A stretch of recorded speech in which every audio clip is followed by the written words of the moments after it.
What is up? How's everybody doing on this Monday afternoon? Hope you're enjoying your lunch hour, whatever it is. If you're eating something good, be sure to post a pic of it because that would be probably more interesting than some of the other stuff I'm seeing. So, it was good to see everybody yesterday. It was Man, another good day. yeah, it was. It was. Hey, for those of you who are tuning in right now, um,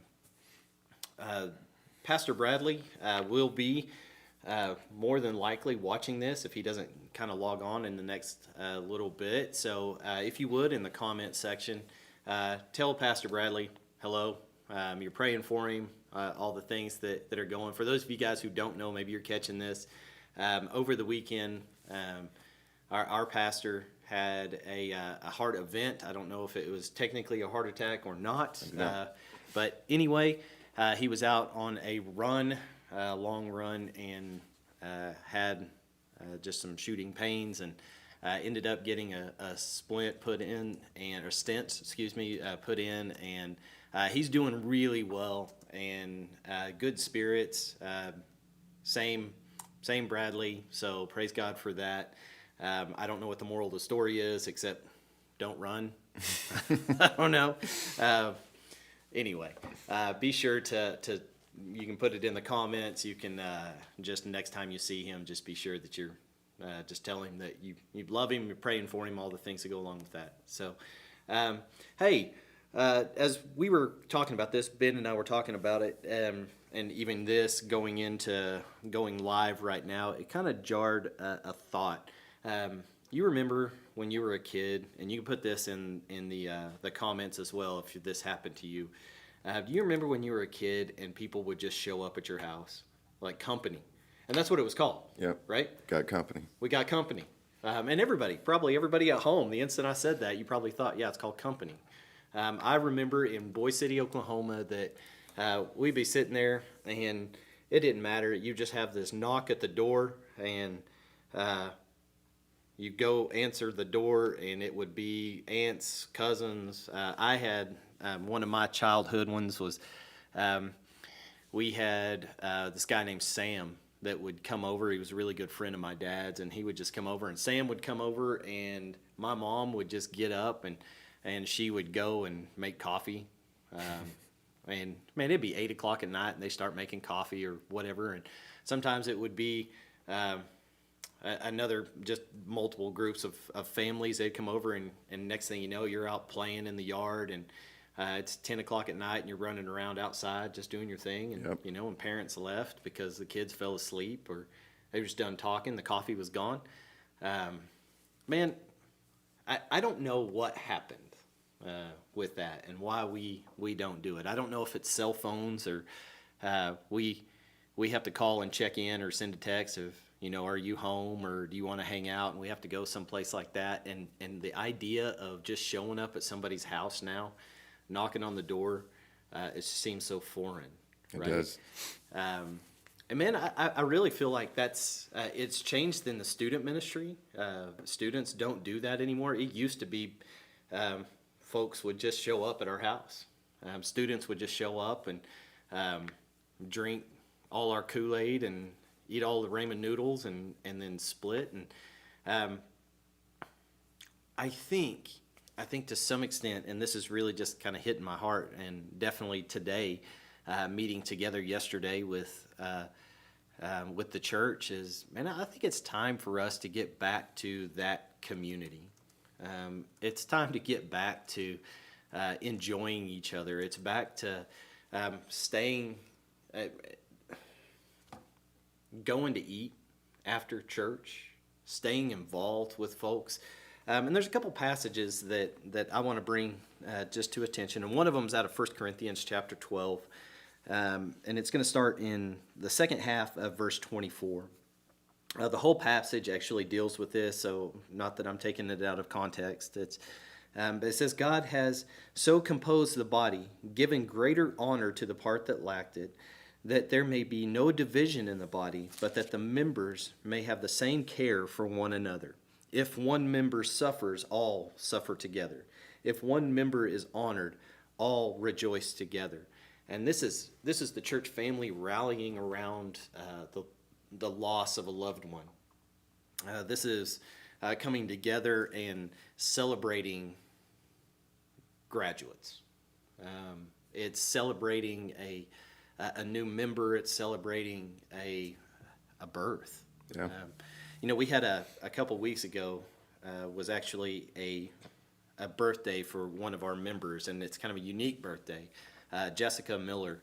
It would have been 1 year ago that she got baptized, and she was so incredibly excited about it, and she brought it up, and so to that, happy rebirth day, and just the baptism that we got to take part in, and you have those celebrations, right?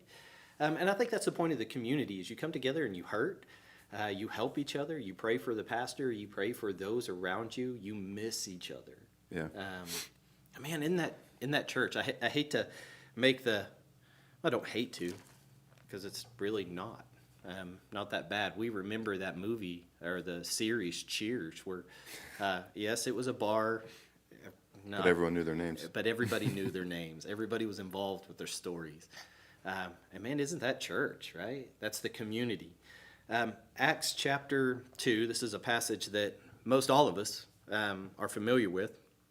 So Acts chapter 2, we're going to start in verse 46, and it says, "And day by day, attending the temple together and breaking bread in their homes, they received their food with glad and generous hearts." So meeting together, eating together, fellowshipping.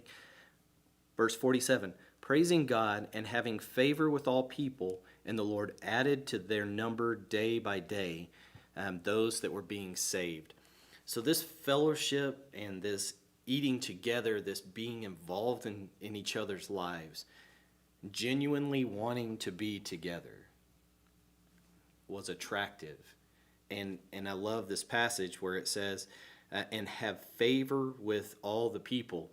Other people were seeing it. And here's what's amazing. And the Lord added to their number day by day those that were being saved. God wasn't interested in packing pews. He was interested in using the community to save lives and impact other people. So I want to encourage us. This time in our society, but you know what? It's bigger. It's bigger than that.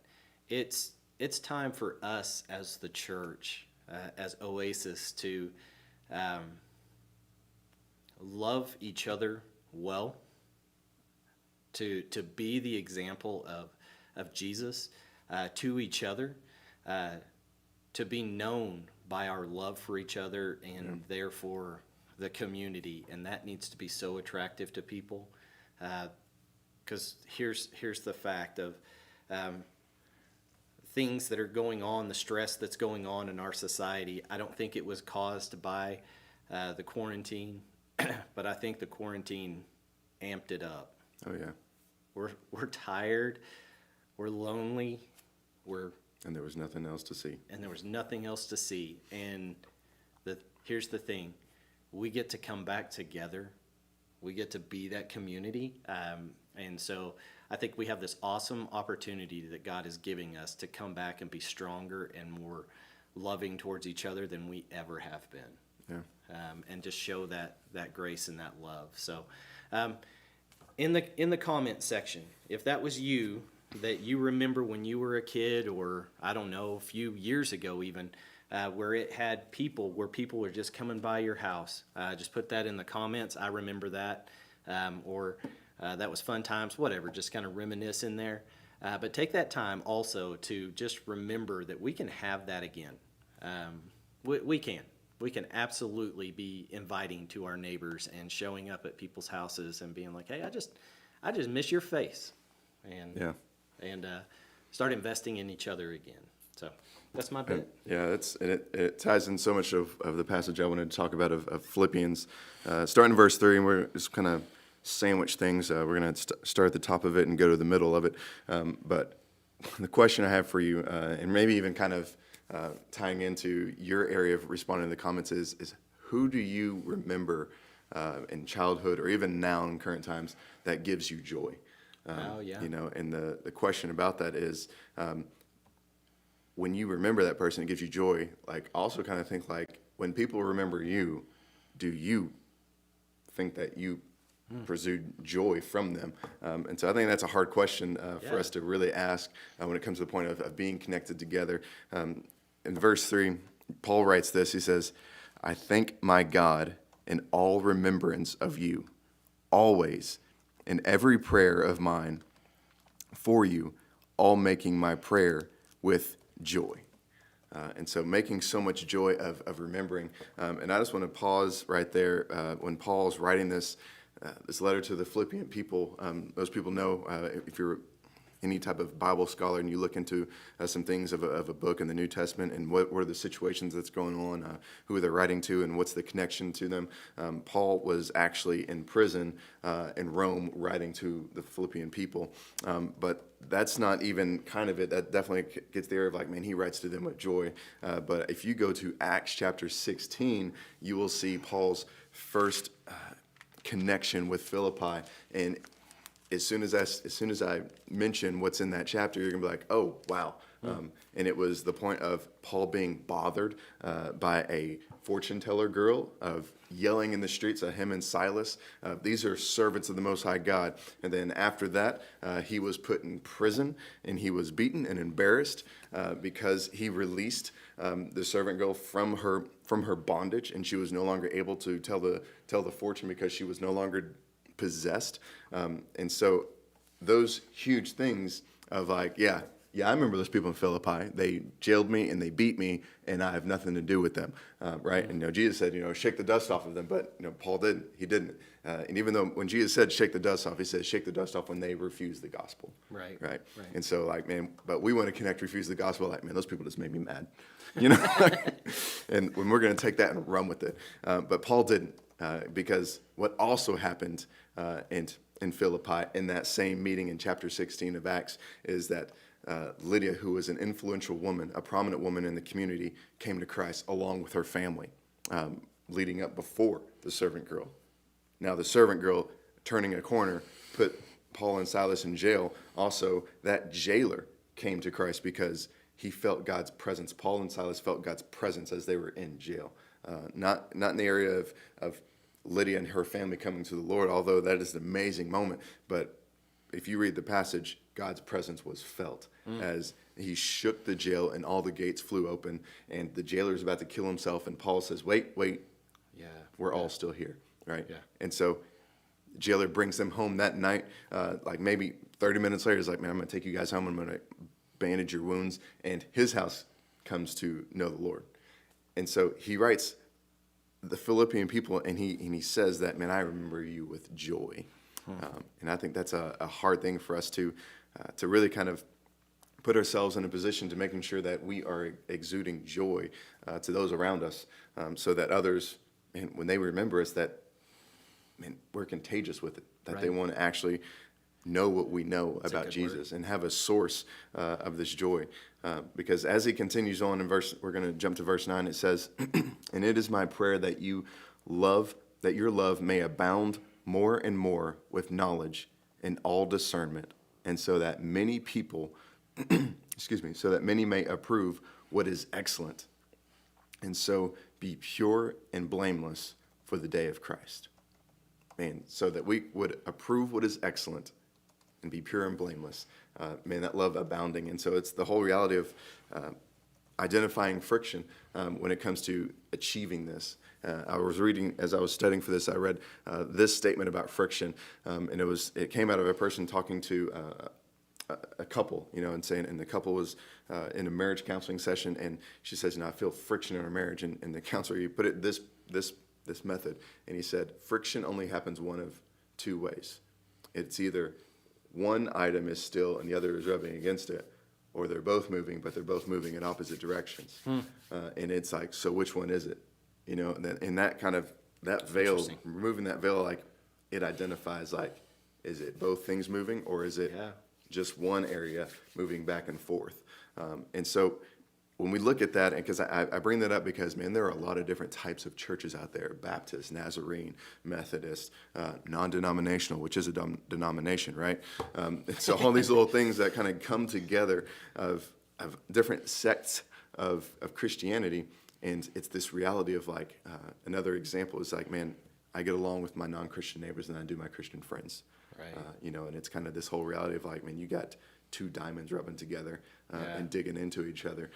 But it's the reality of like, man, if you're having that situation and you're not being loving or you're not the source of joy or an example of joy to people, it's the reality of like, man, maybe you're not clinging to Christ enough to be able to come together and be able to have the knowledge that Paul says. He says that I hope that your love, as you were talking about, that the love that we just genuinely have for each other would abound, and so that we would use discernment when it comes to us talking about the different viewpoints that even Christians have about Scripture, and that we would have knowledge and discernment to tie that together, and then being focused on Jesus, to being able to identify, all right, when's the right moment to really bring this up, or to make sure that it needs to be brought up, because, man, we need to identify there are freedoms in Christ, that we do have options of what songs to sing, right, how to sing it, but the fact is that you're singing it. Yeah.